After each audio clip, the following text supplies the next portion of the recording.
नमस्कार दोस्तों, मेरा नाम है इमरान मनी और मजा में आपका स्वागत है। दोस्तों आज के वीडियो में हम ऑप्शंस के बारे में बात करेंगे और ये बात करेंगे कि ऑप्शंस ट्रेडिंग में हमें स्टॉप लॉस कहाँ पे लगाना चाहिए, कितने पॉइंट का स्टॉप लॉस लगाना चाहिए। ये सारी बातें इस वीडियो में हम डिटेल में डिस्कस करेंगे, तो ये वीडियो आप स्टार्टिंग से लेकर एंड तक पूरा देखिएगा। चलिए फिर से वीडियो शुरू करते हैं। फ्रेंड्स, सबसे पहले समझ लेते हैं कि स्टॉप लॉस होता क्या है। स्टॉप लॉस का मतलब होता है दोस्तों, जैसे कि नाम ही है इसका, स्टॉप लॉस। मतलब हमारा जो लॉस है, लॉस जो हो रहा है हमें उसे स्टॉप करना, उसे बोला जाता है स्टॉप लॉस। मान लो कोई आपने शेयर अगर 100 रुपये पे खरीदा है, वो खरीदने के बाद में नीचे गिर रहा है, 99 हो गया, 98 हो गया, 97 हो गया, आपका लॉस बढ़ते जा रहा है। तो आप अपने लॉस को कहाँ पर स्टॉप करना चाहते हो? ठीक है, आप बोल रहे हो कि मैं अपने लॉस को 95 पे स्टॉप करना चाहता हूँ। ठीक है, तो 100 रुपये से गिरते गिरते वो जैसे 95 पे आएगा, ऑटोमेटिक आपका शेयर बिक जाएगा और आपका 5 रुपये का लॉस हो जाएगा। ठीक है, तो उसी तरीके से आप, ये हो गया बाइंग के केस में, उसी तरीके से आप सेलिंग में भी स्टॉप लॉस लगा सकते हो। क्योंकि ऑप्शन ट्रेडिंग की आज हम बात कर रहे हैं, तो ऑप्शन ट्रेडिंग में आप पहले शॉर्ट भी कर सकते हो। मान लो 100 रुपये पे अगर आपने कोई शेयर बेचा है, शेयर सेल किया है, तो अब इसका स्टॉप लॉस ऊपर की तरफ लगेगा। ठीक है, मतलब अब ये 100 रुपये से 101 हुआ तो आपका 1 रुपये का लॉस हुआ, 102 हुआ तो आपका 2 रुपये का लॉस हो गया, क्योंकि आपने शेयर को बेचा है। बेचा है तो शेयर अगर नीचे जाएगा तो आपका प्रॉफिट होगा, 99, 98, 97 आपका प्रॉफिट होगा इधर। बट शेयर आपका सेल है 100 रुपये पे और 101, 102, 103 तो आपका लॉस बढ़ते जा रहा है। तो उस केस में आपका जो स्टॉप लॉस लगेगा ऊपर की तरफ लगेगा। आप कहाँ पे उसे स्टॉप करना चाहते हो? मान लो आप 105 रुपये पे उसे स्टॉप करना चाहते हो, तो आपका जो स्टॉप लॉस लगेगा वो 105 रुपये पे लगेगा। ठीक है, तो इस तरीके से स्टॉप लॉस होता है दोस्तों। मतलब अपने लॉस को स्टॉप करना, एक ऐसा पॉइंट पे स्टॉप लॉस वो सिस्टम में लगाना पड़ता है। वहाँ पे अगर आप सिस्टम में स्टॉप लॉस लगा दोगे तो ऑटोमेटिक वो शेयर, वो स्टॉप लॉस पे आ गया तो ऑटोमेटिक वो शेयर वहाँ पे स्क्वायर अप हो जाता है। अब देखिए दोस्तों, कुछ लोग जो होते हैं वो स्टॉप लॉस अपने मन से लगाते हैं, मतलब कहीं पर भी स्टॉप लॉस लगा देते हैं। ठीक है, और कुछ लोग होते हैं जो टेक्निकल चार्ट देख के स्टॉप लॉस लगाते हैं, मतलब टेक्निकली वो लोग स्टॉप लॉस लगाते हैं। और कुछ लोग टिप्स लेते हैं इधर उधर से, तो वो लोग जो स्टॉप लॉस बताते हैं उस हिसाब से स्टॉप लॉस लगाते हैं। और कुछ लोग होते हैं जो स्टॉप लॉस लगाते ही नहीं है। तो स्टॉप लॉस को लेके अलग अलग तरीके लोग अपनाते हैं। देखिए दोस्तों, अगर आप कोई भी ऑप्शन अगर बाय कर रहे हो तो वहाँ पर अगर आपने स्टॉप लॉस नहीं लगाया तो भी आपका चल जाएगा। ठीक है, ऑप्शन बाय मतलब कॉल खरीद रहे हो या फिर पुट खरीद रहे हो, तो वहाँ पे आपने स्टॉप लॉस नहीं लगाया तो भी आपका चल जाएगा। क्योंकि बाइंग के केस में क्या होता है कि आपका लिमिटेड लॉस होता है। ठीक है, तो आपका जो लॉस होगा वो भी लिमिटेड ही होगा। ठीक है, बट अगर आप ऑप्शन सेल कर रहे हो, मतलब कॉल बेचा आपने या फिर पुट बेचा आपने, तो उस केस में आपको स्टॉप लॉस लगाना ही चाहिए। क्योंकि जब आप ऑप्शन सेल करते हो तो उस केस में आप जो लॉस है वो अनलिमिटेड हो सकता है। ठीक है, तो ऑप्शन बाइंग में अब आप स्टॉप लॉस लगाओ या मत लगाओ चल जाएगा, बट ऑप्शन सेलिंग में आपको स्टॉप लॉस लगाना जरूरी है। अब दोस्तों, हमारा स्टॉप लॉस कहाँ पे होना चाहिए, मतलब कितने पॉइंट पे हमें स्टॉप लॉस लगाना चाहिए? तो दोस्तों, मेरा जो तरीका है, मैं आपको ये बोलूँगा कि हमारा जो स्टॉप लॉस है वो 0.25 पे होना चाहिए। इसका मतलब ऐसा है कि मान लो अगर आपने कोई ऑप्शन 50 रुपये पे बाय किया है, ठीक है, उसका टारगेट आप 70 रुपये पे सेट कर रहे हो, मतलब 20 रुपये पे उसका टारगेट सेट कर रहे हो। ठीक है, तो आपका जो स्टॉप लॉस होना चाहिए 5 रुपये नीचे होना चाहिए।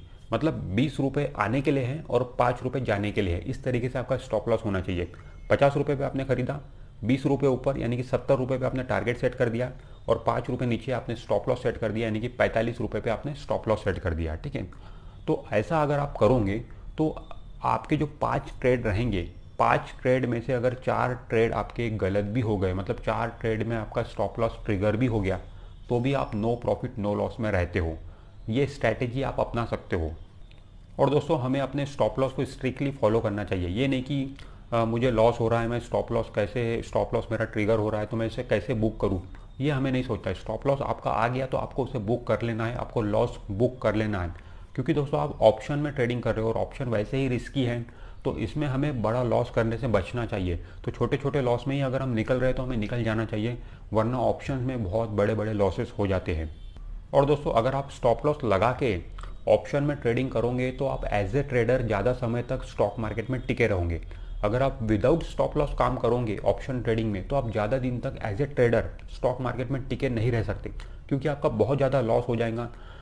हर आदमी का लॉस सहन करने की कैपेसिटी होती है, और उसका लॉस अगर कैपेसिटी के बाहर हो जाता है तो वो फिर वो प्लेस छोड़ देता है, वो मार्केट छोड़ देता है। तो इसीलिए अगर आपको ज़्यादा समय तक as a trader stock market में टिके रहना है तो स्टॉप लॉस लगा के ही आपको काम करना पड़ेगा, तभी आप लंबे समय तक एज ए ट्रेडर बने रह सकते हो स्टॉक मार्केट में। और दोस्तों, एक ट्रेलिंग स्टॉप लॉस करके भी एक चीज़ होती है। अब ट्रेलिंग स्टॉप लॉस का मतलब क्या होता है कि स्टॉप लॉस को ट्रेल करना होता है। मान लो आपने कोई 100 रुपये पे कोई शेयर खरीदा, वो बढ़ते बढ़ते, और 100 रुपये पे आपने शेयर खरीदा और आपने उसका स्टॉप लॉस 95 पे लगा दिया। ठीक है, बट वो शेयर का प्राइस 100 रुपये से बढ़ के 105 110 रुपया हो गया, ठीक है, 110 रुपया शेयर का प्राइस हो गया। तो आपने जो 95 पे पहले स्टॉप लॉस लगाया उसको आप रीसेट कर सकते हो, मतलब वो 95 के स्टॉप लॉस को वापस आप 105 रुपये कर सकते हो।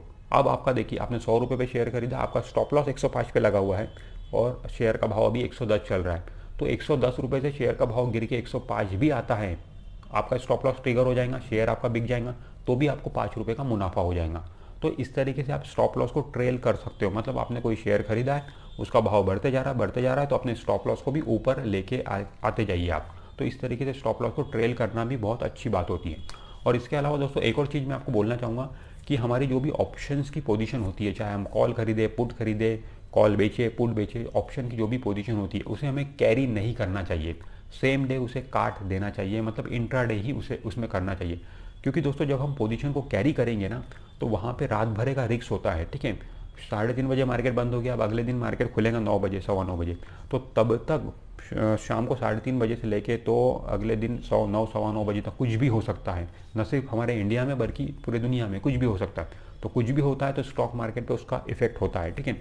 तो उल्टी सीधी कुछ भी न्यूज़ आ सकती है, ट्रम्प कोई ट्वीट कर दे, ठीक है, अमेरिका में कुछ हो जाए, तो कुछ भी हो सकता है। तो ऐसी जो अनएक्सपेक्टेड चीज़ हो सकती है तो आपको बहुत बड़ा लॉस भी हो सकता है। तो इसीलिए हमें ऑप्शन ट्रेडिंग में सेम डे ही अपनी पोजीशन को काट देना चाहिए। ऑप्शन का जो ट्रेड होता है उसे हमें लंबे समय तक नहीं चलाना चाहिए, पोजीशन को जल्दी से जल्दी हमें काट देना चाहिए।